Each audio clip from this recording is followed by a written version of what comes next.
Hi, I'm Andy Pressman, Agriculture Specialist with NCAT's ATRA program, and with me is Shane LeBrake. Shane is a farm and farm equipment educator. And Shane, I saw you warming up this tractor, so I think it's time we're going to be changing the oil. That's right, Andy. Let's get to it.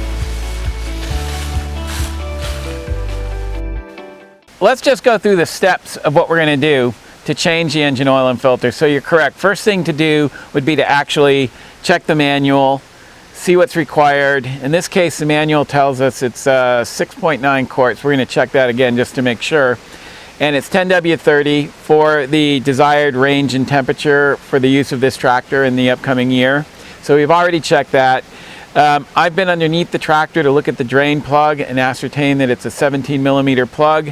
We know that our oil fill is down here, and we need to go look at the filter, which happens to be on the other side. So let's walk over there. Andy was able to find a filter through a local dealer who's not actually a Ford or what today would be a New Holland dealer, or more correctly a Case New Holland dealer, because the companies have merged. And so this would be an aftermarket filter. It's not from Ford / Case New Holland. And if we compare it to what's on the tractor now, we see that there is a subtle difference. Not even subtle, really. It's a longer filter. It's a good inch or a little more longer than the filter that's on there. Now, what I'm more concerned about is the diameter of the filter, because the diameter has to fit here onto this part here, and it looks like that's going to fit. And in this particular case, I don't think this is an issue, because even though it's longer, it will still fit into the space that's there. Now, I've seen filters that were longer that would mount onto the base all right, but would not fit into the existing space that's available. So I think we're okay with this one. But for somebody at home, if they really wanted to be sure, I think it's a good idea, if you can, to go to a dealer near you that handles the make and model tractor that you own and buy a direct piece from the dealer. So the other thing I want to do before we get started and my hands get all messy from oil, having figured out that I need a 17 millimeter wrench or socket for the drain plug, I'm going to my manual, and where it says engine oil drain plug and shows where it is, I'm going to write that in there, 17 millimeter, so that the next time I come to work on this tractor, I know I need a 17 millimeter socket. Just saves me a little bit of time. I don't have to go through sorting through my toolbox looking for the right socket. I already know what it is. So Andy, I think we're ready to start. With this loader frame in place, everything's a little tight, so we're going to be working with quart containers to fill the oil. It's just going to be a lot easier to get into here with this space. So the first thing I'm going to do, I'm going to pull this dipstick out. This is the engine oil level dipstick, and you can see it looks full from when it was last changed. It's really black. I'm going to wipe that clean. We're going to set this aside, and then we're also going to open up the oil fill port. And this will allow for more flow? This allows for the oil to drain more freely. So this is the cap for the oil fill. Doesn't hurt to clean that off a little bit. So remember, the oil lubricates all the metal moving parts inside the engine. And if any dirt or debris gets into that area, well, that can cause damage to all of those metal moving parts, ultimately resulting in, somewhere along the way, diminished compression. And as diesel engines require compression to initiate the combustion process, we want to do anything we can to make that compression as strong as possible. Shane, any concerns before we crawl under the tractor? Yeah, there's actually a few, and it may seem a rather simple thing. You're just going to crawl under the tractor, pull out a drain plug, and drain the oil, right? But it's not uncommon for a lot of people, once they get underneath something and they're trying to turn a wrench, to actually go the wrong way. So I always like to set up my wrench before I crawl underneath, so that when I'm upside down, I'm already pretty confident that I'm not the right way. over torquing this drain plug. That's one concern. The other concern, and this seems to happen frequently with people, is when we break free the drain plug, we're going to use the wrench to break it free, the seal on it, and then I'll just use my thumb and fingers to loosen it out. And I've seen this probably 100 times readily, where once the oil starts coming out and they're holding that plug with their fingers, they go like this down into the drain pan.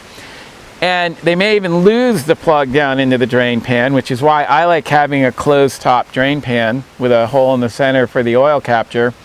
The other thing about that though is oftentimes, 99% of the time, there is a gasket between the plug itself and the oil pan. So we want to make sure we get that gasket when we pull the plug out. Now, it's possible there is no gasket there because I've never worked on this machine before, and maybe somebody lost it long ago. Or it's also possible some drain plugs will have a little rubber O-ring in the actual plug that acts as that seal. So we need to pay attention to those two things. And then last, we are crawling underneath this tractor, and there's a lot of steel here right in the area that we're heading into. So I need to pay attention to where my head and my body is just so I don't knock myself out on some of this steel. It hurts.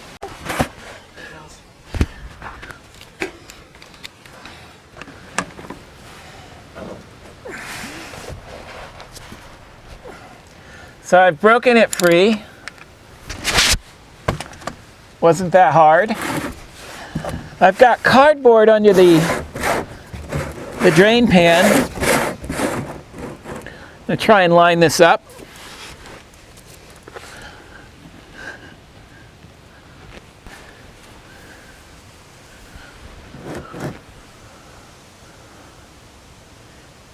Can you hand me a paper towel? And I can see this gasket that I was expecting to find.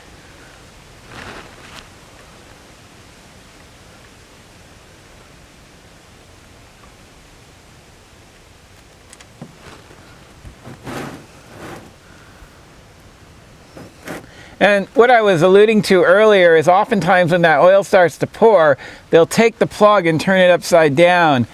And that is when we lose either the plug, the gasket, or both.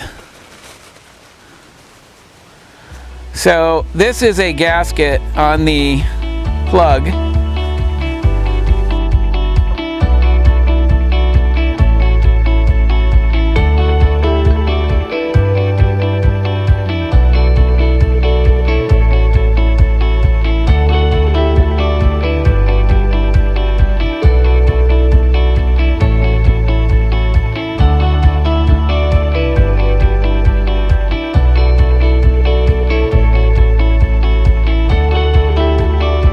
We're down to a steady, gentle stream right now. So we're just going to let that drain out. The oil is down to just a slow drip.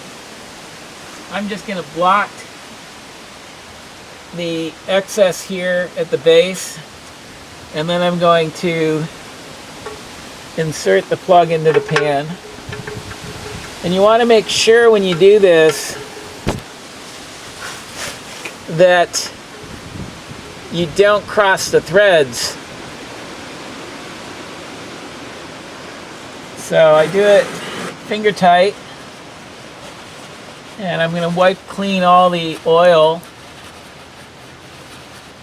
all around there.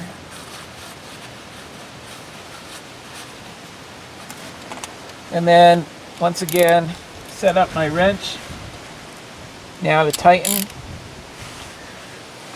and snug this down.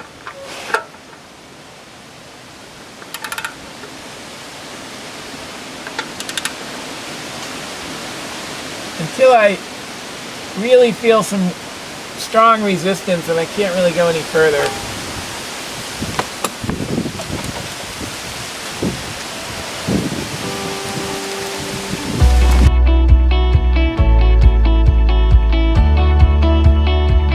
We're on the other side of the tractor now, which is where the oil filter is located, and I'm just going to turn around the cardboard I'm using underneath my oil pan, and I'll line up my oil pan so that it will catch any oil that comes down from the filter. The recommended tightening force is simply hand tighten these when you put them on, but it's rare that you can remove it by hand. So I'm going to use my oil filter wrench to loosen this. And this one's positioned in a really convenient space for access. And I'm going to turn this so that it is free. Spin it a little bit, and presumably I'm going to start to see some oil coming out. Yep. And I'm just going to let that drain a little bit before I take this all the way off.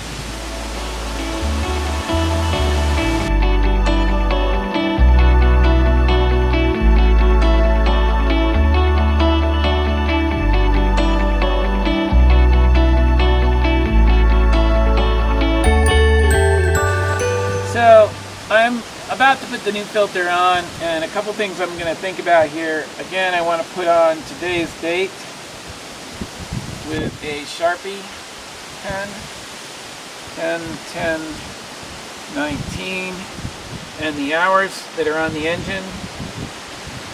This makes for an easy visual check.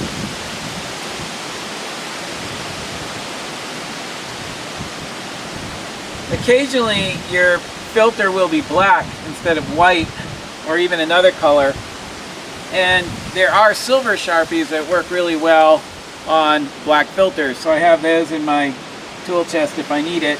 But we've got the date and the hours. The other thing to pay attention to with an oil filter is that there's this rubber gasket on the filter itself. You want to make sure before you put this new one onto the mounting surface for the filter that the old gasket came off. If you were to put this on and the old gasket were still there, you'd have a rubber to rubber seal, and as soon as you fill this with oil and start it up, that's not going to hold, and oil's just going to burst through that. So looking at my old filter, it's kind of black and hard to see, so I'm going to take a clean paper towel and wipe the mounting surface, and I can see for certain that the old gasket did in fact come off. Here we have a quart of 10W30 oil, which is what we're going to be adding to this. And before I insert the new filter into its position, I'm going to open this up and I'm going to pour just a tiny amount of oil onto here. And with my finger, I'm going to make a seal, if you will, or a coating of oil on the rubber. And this will just help it adhere better to the surface. So you don't need a lot at all, just a little bit to make a film of oil all around the mating surface. And everything looks good and clean. And so now I'm just going to spin this on to its point. And again, when working with things that screw on, you want to make sure you don't cross thread anything. And so you only need to hand tighten this. I'm going to snug it down using my hands until it's good and firmly secured onto the plate. Clear off any oil that dripped down, because when I'm all done and I've refilled this whole system with oil and closed up the fill port, I'm going to start up the tractor and check for leaks. So I want any oil that did leak out of there and is on any metal surfaces to be cleaned off, so I'm not getting a false impression that there might be a leak when there isn't. Okay, Shane, so we've got our drain plug back in, we've got our new oil filter on, and we're ready to add the new oil. Yeah, that's right. And according to the manual, this takes 6.9 quarts of oil, practically 7 quarts. I'm a little suspicious of that based on some previous experience with this line of tractor engines, these Shibauer diesel engines from the mid-80s. So I'm going to add 5 quarts. I'm going to put the dipstick in, check where I am, and I'm going to slowly add the last 1.9 quarts, periodically checking the dipstick to make sure I'm not overfilling. I'd much rather underfill and keep adding than overfill all at once and realize I've got to drain some oil out. That would be really inconvenient and a waste of time and energy. So we've got our quarts lined up. There were 7 there, so we can readily see as we go along how many we've emptied. And an interesting thing that I've witnessed many times with folks is with this style, this shape of oil container, many don't realize that there's actually a way to pour from this that prevents a lot of glugging, if you will, and spill back at you. Folks don't even realize there's a little illustration on many of these containers showing the proper way to pour, which is to say you pour it from that position there. So we're going to do that because it's an easier pour. I've got a funnel in place and we're all set to go.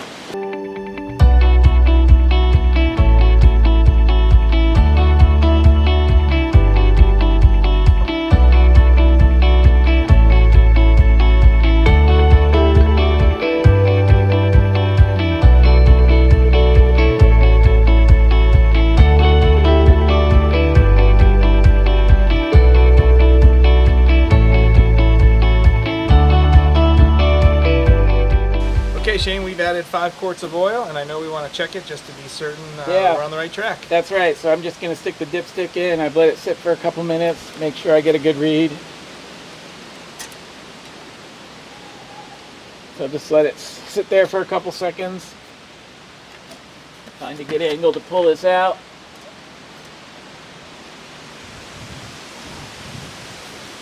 Okay, so there is absolutely nothing showing. We have a dry dipstick. So I'm going to keep going.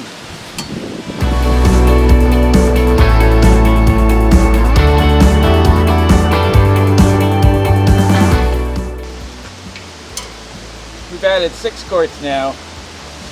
I'm going to just get a check. Oh yeah, we're definitely coming up. In fact, it's about halfway up on the hash marks. So we're going to go a good half quart, because we have to remember, even if this shows a little over, when we start up the engine and it circulates, some of this oil is going to end up in the filter, and that's what we want. So indeed, this may be the better part of 7 quarts. This has a sight indicator, and I've added just about a half quart. So we're at 6.5 quarts. I'll let that be. Close that up. And I'm going to close the whole system up now. And I'm going to check and make sure one more time that everything's snug. The drain plug, the filter, the cap. Once I'm certain of that, I'm going to start the engine and run it for a couple minutes, looking for any signs of leaks. And that will circulate the oil up through what we call the oil galley and into the filter. And then let it cool down a little bit, and I'll make a final check before we call it a day and top up if I need another little bit. The book manual says 6.9 quarts. We've got 6.5 in now, so we may need to add a little bit more before we can call this done.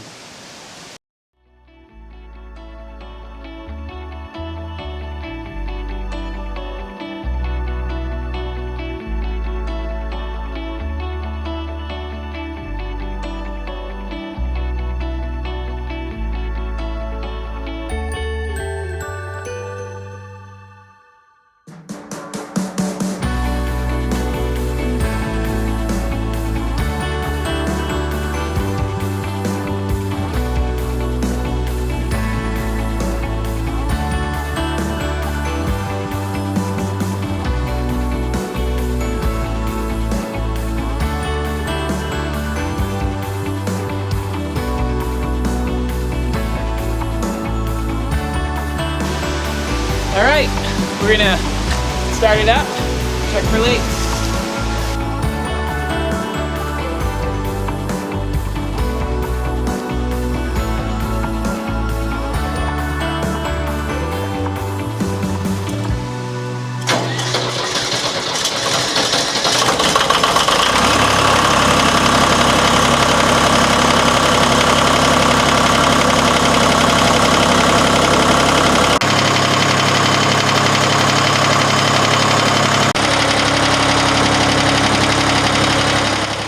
All right, Shane, we've warmed up the tractor with the new oil, and are we ready to go?